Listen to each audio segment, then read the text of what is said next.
En este video vamos a hablar de sustitutos de la grasa, la manteca, el azúcar y la harina blanca.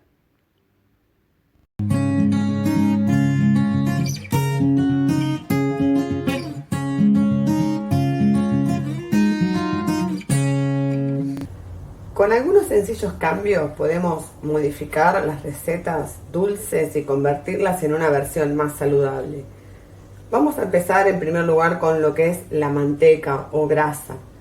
Todo lo que es manteca o grasa puede tranquilamente sustituirse por aceite de coco en las dos versiones, el neutro o el que es con sabor a coco, ¿sí? Como en este caso.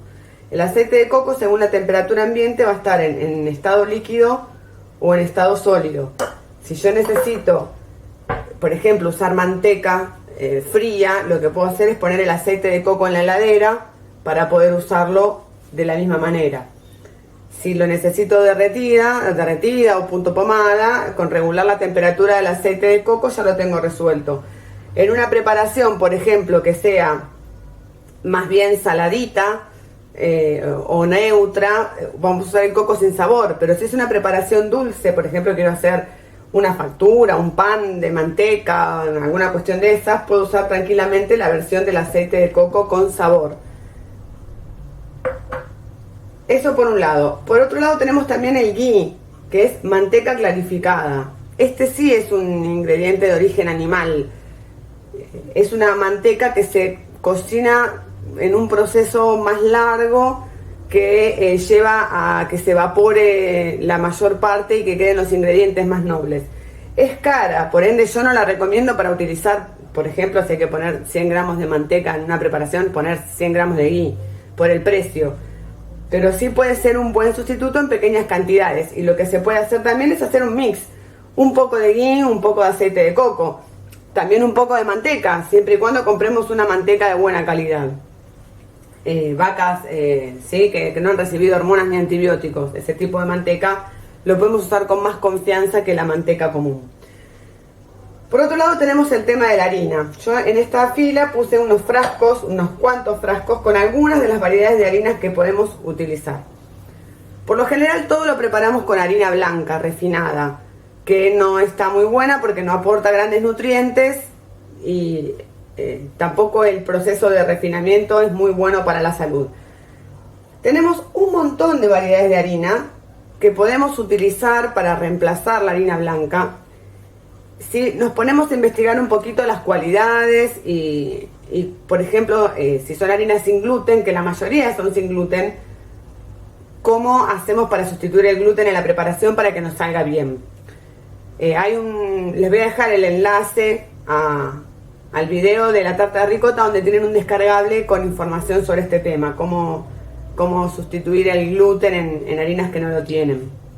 Pero bueno, como dato les digo que tranquilamente se puede usar psyllium, se puede utilizar agar-agar, goma axántica, hay varias formas de reemplazar. El aquafaba del hervor de los garbanzos, que también puede utilizarse como sustituto del huevo. Yo tengo, por ejemplo, en este recipiente harina de coco, muy buena, es cara. También se puede hacer moliendo el coco rallado en casa. Harina de lino, la harina de lino tiene unas propiedades excelentes. Siempre lo que se recomienda es moler el lino en el momento de utilizarlo, porque si no hay ciertas propiedades que se pierden. Pero bueno, también viene en forma de harina que si la conservamos hermética, no va a ser lo mismo, pero por lo menos vamos a poder tenerla disponible más a mano. Harina de almendras, sí, también es cara, pero la harina de almendras se puede hacer en casa también, moliendo las semillas. Harina de trigo sarraceno, es una especie, en realidad no tiene TAC, ¿sí? no tiene gluten y es muy saludable para consumir. Acá tengo harina de avena, que también es avena molida. Harina de espelta. La espelta es una variedad de cereal muy buena, pero muy buena, que sale cara, pero tiene unas propiedades nutricionales excelentes y es muy recomendable para la gente que quiere bajar de peso, por ejemplo. Harina de centeno, ¿sí? Ven que hay un montón de variedades. Harina de arroz, esta es de arroz integral. Siempre es mejor lo integral que aquello a lo cual se le sacó la cáscara, porque en la cáscara de los cereales hay un montón de propiedades que está bueno aprovecharlas. Harina de garbanzos.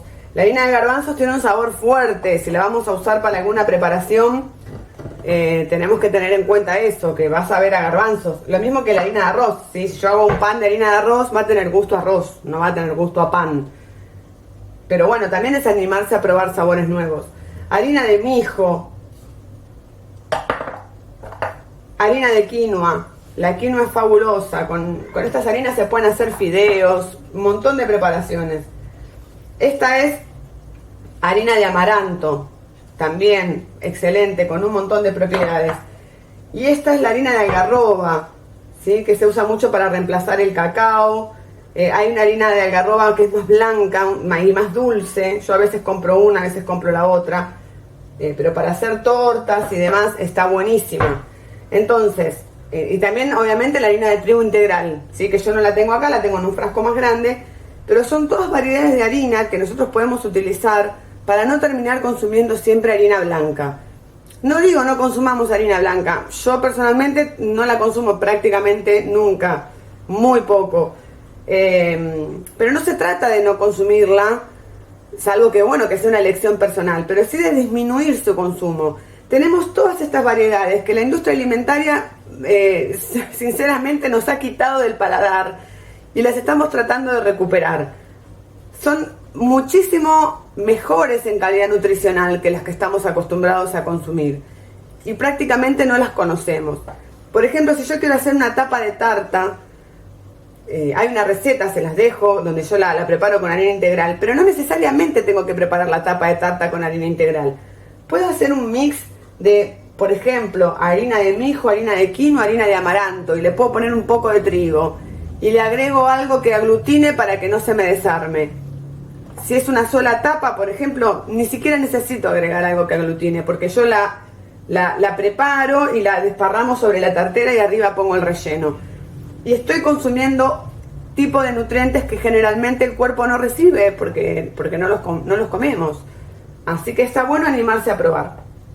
Y por acá, por este lado, tengo algunos reemplazantes de otros ingredientes que usamos en producciones de dulces, de postres o de pastelería, que tranquilamente nos pueden ayudar a reemplazar al azúcar blanca. Evitemos el azúcar blanco refinado. Yo tengo, por ejemplo, acá, esta es azúcar integral orgánica. Ven que tiene un color, no es negra, porque el azúcar negra tampoco es natural, no es blanca, es en el estado natural del azúcar. Orgánica, o sea, no se utilizaron agroquímicos en su producción. Después tenemos azúcar mascabo. El azúcar mascabo es este tipo de azúcar que tiene como unos grumitos que están buenísimos cuando se hace una preparación de repostería. Y tiene propiedades nutricionales mucho mejores. Aquí tenemos azúcar de coco, que me había olvidado de traerla.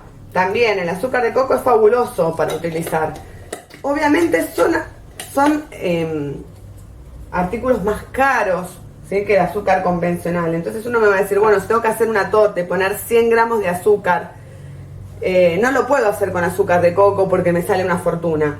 No es necesario poner 100 gramos de azúcar. Ese también es otro mito que tenemos, ¿sí? Las cantidades de azúcar siderales que se agregan en las preparaciones no son necesarias. Se puede hacer con mucho menos. E inclusive puedo hacer una combinación. Digo, bueno, pongo 25 gramos de azúcar de coco, 25 gramos de azúcar mascabo y el resto lo reemplazo con stevia. Entonces, agregué menos cantidad de azúcar, economicé la receta y estoy consumiendo ingredientes nobles. Tenemos que romper ese mito de que comer bueno es caro. Porque si yo solamente hago una torta casera utilizando estos ingredientes que son más caros y saco la cuenta de lo que me sale hacer una torta comprada en cajita o comprar una torta hecha, ni hablar, la diferencia económica siempre va a estar a mi favor. Me sale más barato, aún utilizando estos ingredientes, hacer la torta en casa casera y no comprar una instantánea o una torta hecha. Bueno, y por otro lado tenemos, en este caso es stevia líquida, Yo no recomiendo los edulcorantes tipo con ciclamato, aspartamo y demás, me parece que no está bueno. Y este es stevia en sobre, ¿sí? En sobrecito, se puede usar en la forma líquida o en la forma de sobre. Y también tenemos stevia en hoja. La hoja de stevia es buenísima y se puede utilizar tranquilamente, por ejemplo, para endulzar el mate, ¿sí? Aquel que le gusta el mate dulce, con una hojita de stevia endulza perfectamente sin tener que agregar azúcar. La hoja de stevia también la podemos usar para endulzar infusiones, un té, mate cocido, un té de alguna hierba. Yo los té de hierba los tomo sin nada de agregado, pero al que no le gustan le puede agregar una hoja de stevia. Inclusive con la hoja de stevia se puede moler y preparar un polvito endulzante. Lo que tiene es que si yo voy a usar el polvo endulzante hecho con hoja de stevia molida, la preparación me va a tomar un color verde. Entonces, si es algo de repostería, por ejemplo, por ahí no está bueno. Pero es bárbara. Se puede hacer un extracto, el stevia líquida, digamos, uno la puede hacer también con el stevia en polvo. Yo nunca la hice, pero hay recetas buenísimas para poder hacerlo en casa. Y otro gran mito, que yo ya les he contado en algún video en vivo, es el tema del cacao, ¿sí? El cacao puro es sumamente volátil y tiene unas propiedades nutricionales buenísimas. Si yo quiero hacer una torta de chocolate, nada mejor que agregarle cacao puro, 100% cacao.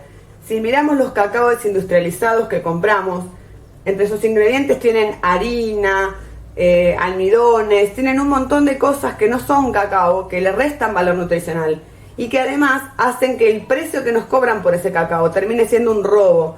Porque algunos, por ejemplo, la concentración de cacao que tienen es un 3%. O sea que yo compro 100 gramos de ese cacao y solo el 3% es cacao. El resto es azúcar, almidones, harinas, como les decía. Entonces, este cacao me dirán es más caro. Si yo saco la cuenta de lo que sale una cucharadita de este cacao y lo que me saldría el equivalente a una cucharadita de este cacao, del cacao comprado, el cacao comprado, el industrializado, termina siendo un verdadero robo. Es muchísimo, pero muchísimo más caro.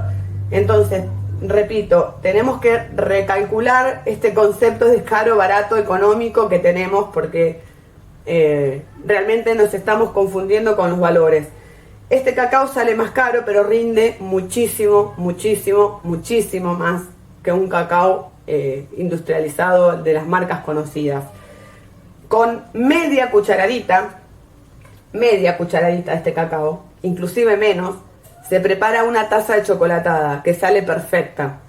Y le agregamos el endulzante natural que querramos, no el que ya nos viene agregado en un cacao que no pedimos, porque si yo pedí cacao no pedí azúcar. Entonces, cuando saco la cuenta de qué cantidad de tazas de chocolatada puedo preparar con este cacao y qué cantidad de tazas de chocolatada puedo preparar con un cacao industrializado que tengo que poner como mínimo 3 cucharaditas para una taza, 3, cuando con este usé media, este sale por lo menos un 40% más barato que el otro. Así que bueno, quería mostrarles solamente estas cuestiones para revisar algunos conceptos que tenemos, que yo tuve que ir modificando y que sigo modificando, porque sigo encontrándome con engaños de la industria alimentaria que bueno, voy tratando de descubrir y desandar.